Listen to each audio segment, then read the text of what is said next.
Okay, so technical difficulties. Looks like we're alive. So, all right, awesome. Hey, you guys. So, thank you so much for joining me yet again on another Tuesday for My Lazy Journey. If you are new here for My Lazy Journey, the short version of this series is just to bring service providers that provide services in both business and your home just to the forefront. So you know what's available, you know what's out there. And because this is the lazy millennial, we like to hire people for things that we don't want to do or we don't have time to do. So this is what the series is all about.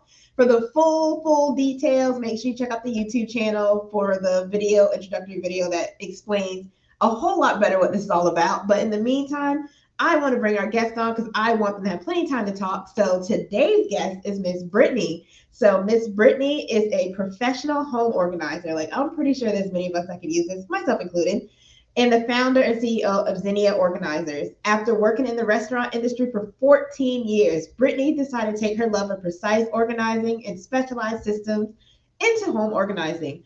Just like restaurants, our homes come with their own unique systems. Brittany uses a holistic approach to not only help clients organize their home, but to also help them get to the root cause of this organization, comes up with a better plan for her clients to help better manage their home to match their lifestyle. That's the key thing, the lifestyle. So I want to bring Brittany on so she can go on and tell us everything and all about it. Hello. Yay! Thank you so much for having me. You are so welcome. I'm super excited to talk to you and tell us all the juicy details about this because this is something I've thought about in the past, but I was like, I don't know. Like, is this for me? And blah, blah, blah. But this is about you. So, first things first, I know this was in your introduction, but like, what made you go from restaurant to home organizing? Yeah, it was definitely a leap. My parents owned their own business, so I grew up in their business. I always knew at some point I would do my own business. I had no idea what it was going to be. I went to school for psychology and business just because people are great and you might as well have some business classes under your belt. But I really didn't know. I chose to be in the social work field. And as you can imagine, you just can't make any money doing that. So I continued to waitress long after I graduated college, and I loved doing that. So when I moved to Charleston, one of the best food cities out there, I was like, well, all right, I'm going to stick with restaurants for a little while longer.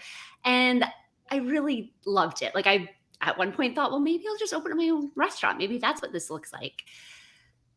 But towards the end of 2019, I just got really burned out with it. It's a lot of work. It's a lot of long hours. It's pretty underthanked and underappreciated from both the people you're working for a lot of the times, from the guests a lot of the times. So I just kind of reached my point of like, this isn't for me forever. Yeah. So I started just brainstorming. What are things that I've done in the past that I've really enjoyed? And one experience came to mind is my grandmother.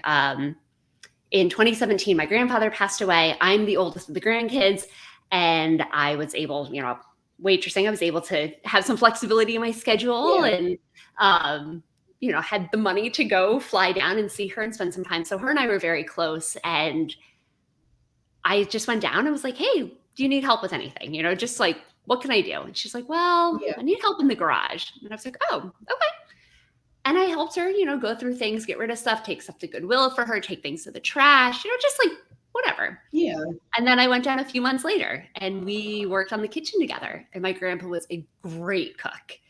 And that was a little bit harder for her. And I just like kind of, it was just this thing of like, oh, wow. Like seeing how that experience was for her. And then a few months later, I came down and we did his closet as the last space. And of course, that was the hardest. And it was so meaningful to me to be able to support her in that way, to emotionally be there, to physically. I mean, like, she's not going to like get down and pick things up and load the car and unload the car. And I just really loved doing that for her. And so when I was thinking, okay, I want to get out of this, what am I going to do? And that came to my mind. And I'm like, well, is that a job? Like, is that something? Right. Yeah. So a little research, and I found out, so that's a professional organizer. And this is, what you can do.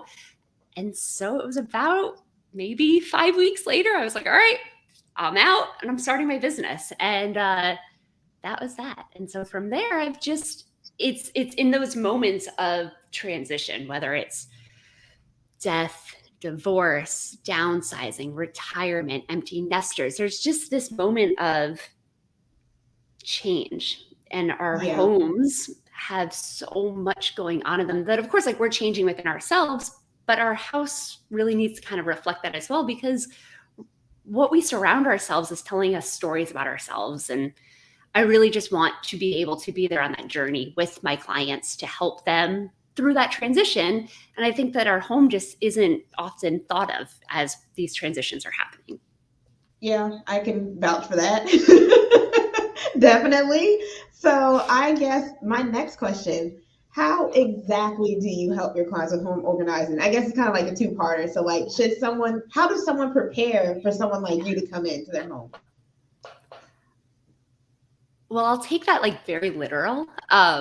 So when I'm working with my clients, I always tell them, like, have a snack, be plenty hydrated, be rested, because what we're going to be doing, well, I'm going to, for the most part, be doing all the physical stuff. It's mentally and emotionally really draining, because I'm going to be asking you things, and we're going to be uncovering things, whether it's actually sentimental and emotional that it brings up, or it's just like, I don't know why I have all these takeout Chinese chopsticks. Like, I'm not sure why they're stuffed in the back of the drawer.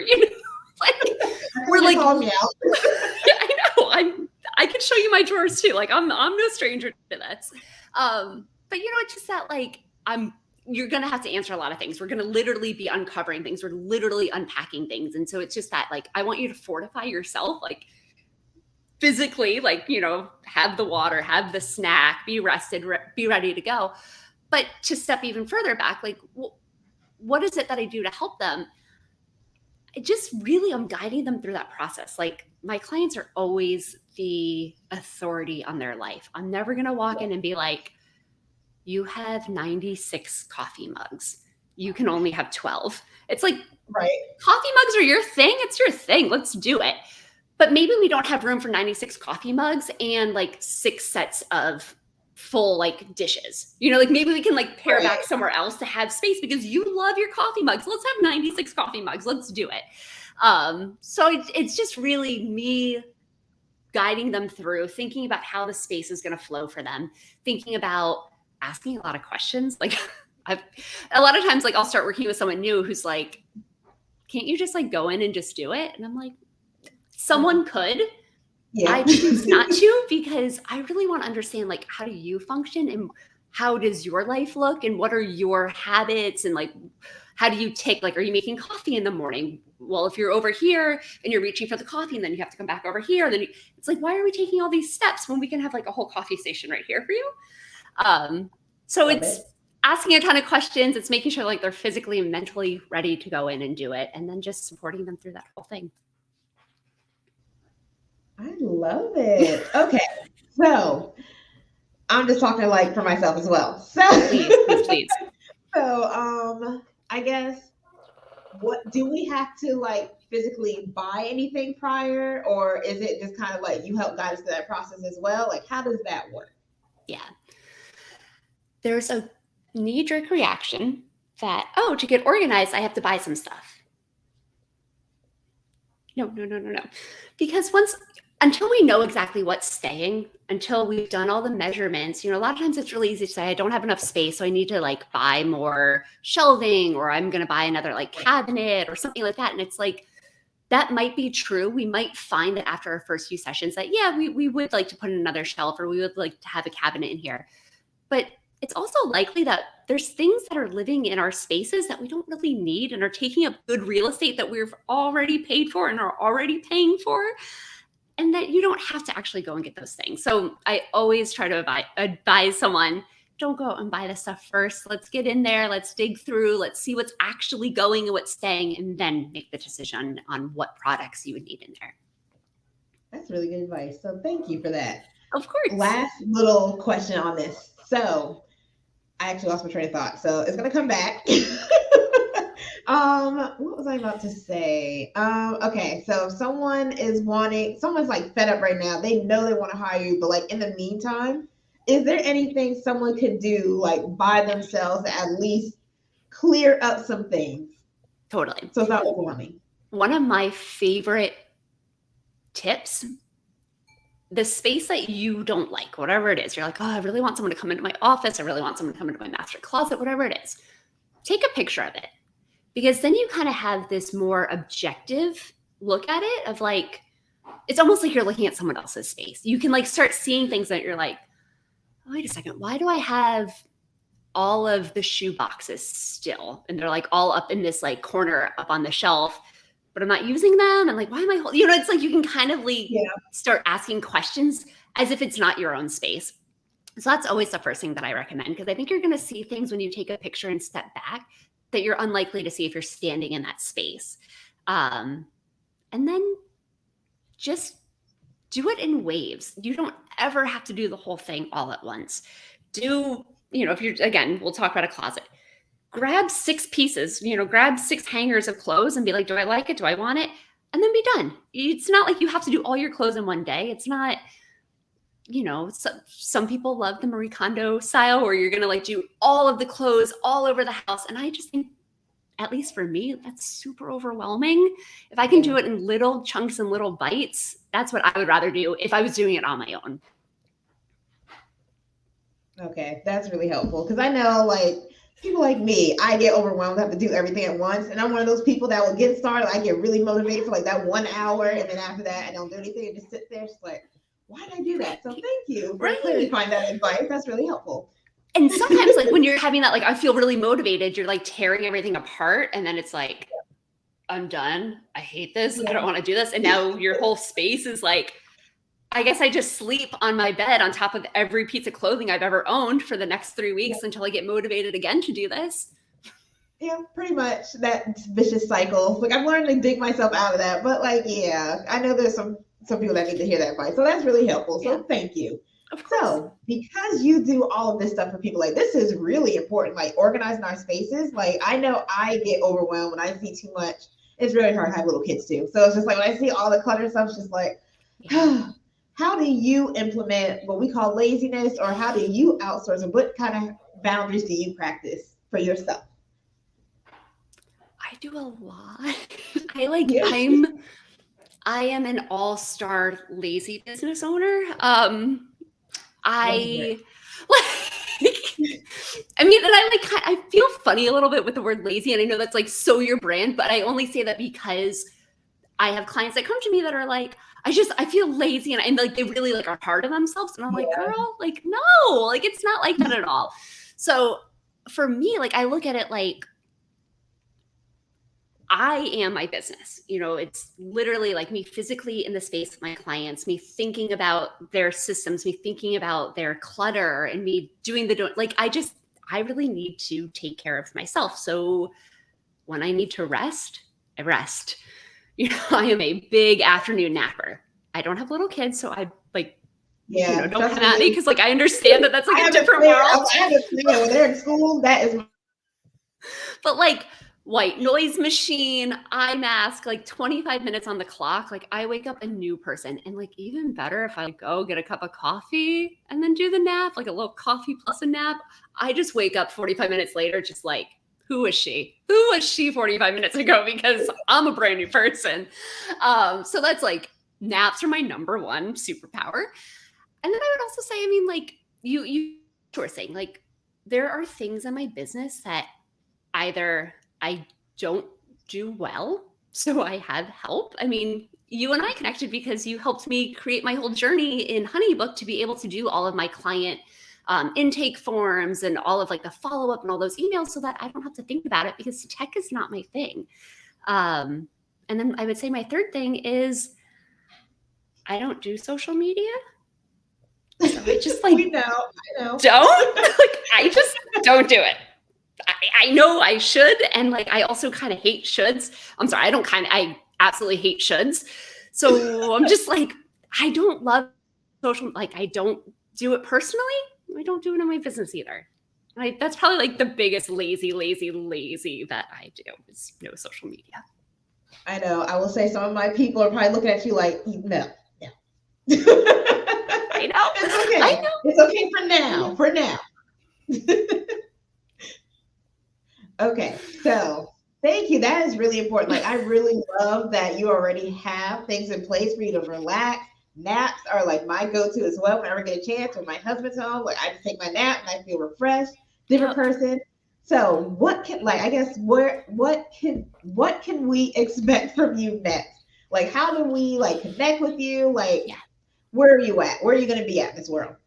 So, as you know, you're not going to connect with me on social media. So, Right. I mean, you can try. It's not to say that I won't see it, but like, it's not where I'm actually going to see it.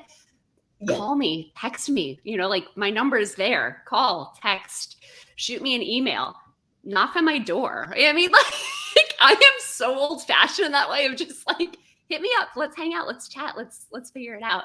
My next big thing that I'm going to be launching is a accountability group.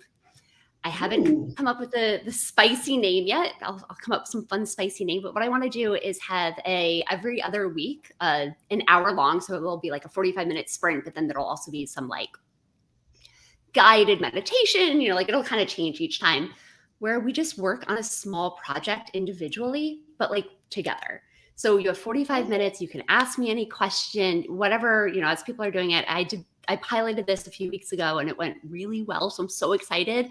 I was going to launch it this summer, but summer is so crazy that I'm like, I'll just gear it up for the fall when like people are ready to like get into stuff again.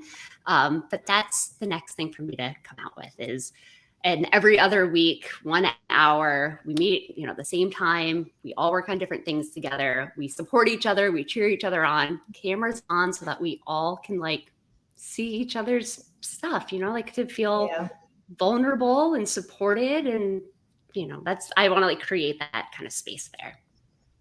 I love it. Oh my God. So because you're coming out with that, so where can people like follow along with this? Like, how do they get to know this is coming out? Sign up for my newsletter. So email is really the best place to reach me. I'm such an intense one-on-one person. I think that's my other thing with social media is it's like one to so many. And I just feel, I don't know. I really like a one-to-one connection. I love podcasting. I love interviews. I love things like this, because it's just, I feel like there's a little bit more genuineness to it. Yeah, exactly. So for my newsletter, I can drop a link wherever, or you can send out a thing. Please. That's the best way because that's where I'll be launching it, like blasting it all out. Probably blast somewhere on social media too because I know that's important to do. But for sure, it'll be out in a newsletter and on my website, and then eventually somewhere on social media. Okay. Good. Yes. Please give me that link so I can post it. I want to be putting this everywhere, pretty much, and I'll make sure it's shared there. All right. Awesome. So that is pretty much all the questions I have for you. Thank you so much for clarifying, like home organizer, like you guys. Oh my gosh. If you haven't seen like the full thing, you guys replay wherever you're watching this at, please watch through. If you have any additional questions, please reach out to her. I will make sure I put the rest of her contact information on top of everything. So you'll be able to reach out to her, connect with her, and get your house organized. Well, she's in Charleston, South Carolina. So if you're in the area, make sure you come on and join, hit her up. But I can do virtual as well. So if you are out of the space, then you're not totally out of luck.